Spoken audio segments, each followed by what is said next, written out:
நமச்சிவாய ஜோதிடம். கிழமை என்ன கிழமையோ அந்த கிழமை தான் அந்த அன்னைக்கு ஓரையாக இருக்கும். இப்போ குறிப்பாக திங்கட்கிழமை அப்படின்னு எடுத்துட்டிங்கன்னா சந்திரனுடைய ஓரை, சூரிய உதயமாகும் போது அந்த ஓரை தான் அந்த காலகட்டத்தில் இருக்கும். சரிங்களா? இந்த ஓரையை பார்த்து நம்ம செய்யக்கூடிய காரியங்கள் நமக்கு மிகப்பெரிய வெற்றி தரும்.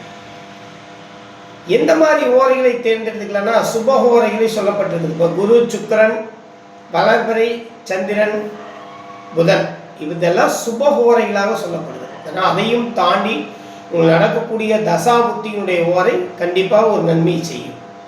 ஸோ என்ன தசை நமக்கு நடக்குதோ அந்த தசாநாதனுடைய நாளில் காலையில் 6 to 7 அதுதான் அதனுடைய ஓரை. அப்போ குறிப்பாக ஒரு குரு திசை ஒருத்தருக்கு நடக்குதுன்னா வியாழக்கிழமைக்கு காலையில் 6 மணிலேருந்து 7 மணி வரை குருவுடைய ஓரை. அப்போ அந்த குருவுடைய ஓரில் குரு பகவானை வழிபாடு செய்கிறது, குருவுடைய மந்திரங்களை சொல்வது நமக்கு மிகப்பெரிய யோகத்தை தரும். சரிங்களா? அப்போ திசாநாதன் வழிபாடு ரொம்ப ரொம்ப முக்கியம்.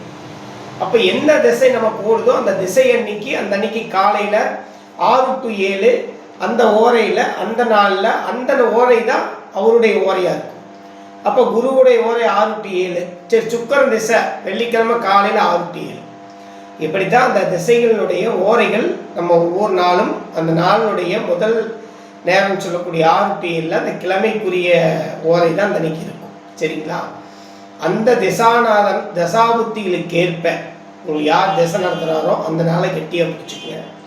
புத்திநாதன் யாரோ அவருடைய நாட்களை கெட்டியாக பிடிச்சிக்கங்க. நல்ல ஒரு பாசிட்டிவை தரும். அந்த அன்னைக்கு காலையில் 6 to 7 அந்த ஓரையில் நீங்கள் அந்த வழிபாடு செய்யும் பொழுது அந்த தசாபுத்திகள் நமக்கு பெரிய தீமைகளை செய்யாமல் நன்மைகளை செய்யும். சரிங்களா? அது என்றைக்குமே மறந்துடக்கூடாது. சரி, ராகு திசை. இப்போ ராகுக்கு சொந்த வீடு இல்லை. அப்போ ராகுக்கு நம்ம சொந்தமாக வீடு கிடையாது. கிழமைகளில் 7 கிழமை தான், 7 கிழமைக்கு 7 நாட்கள் தான் கிழமைகள் வருது. அப்போ ராகு எதுக்கு எப்படி சொல்கிறாங்கன்னா ராகு எந்த வீட்டில் இருக்கிறதோ அந்த வீட்டின் அதிபதினால பிடிச்சிக்கங்க. இப்போ ராகு பகவான் செவ்வாயுடைய வீட்டில் இருக்கிறாருன்னு வச்சுக்கோங்க. இப்போ செவ்வாய்க்கிழமை எடுத்துக்கங்க. கேது பகவான் புதனுடைய வீட்டில் இருக்காருன்னு வச்சுக்கோங்க. இப்போ மிதுனம் கண்ணியில் இருக்கிறாரு, அப்போ புதன்கிழமை எடுத்துக்கங்க.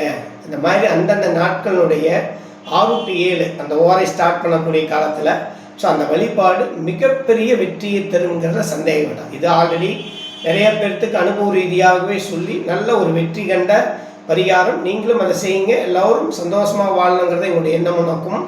நமச்சிவாய ஜோதிடம். வாழ்க வளம்.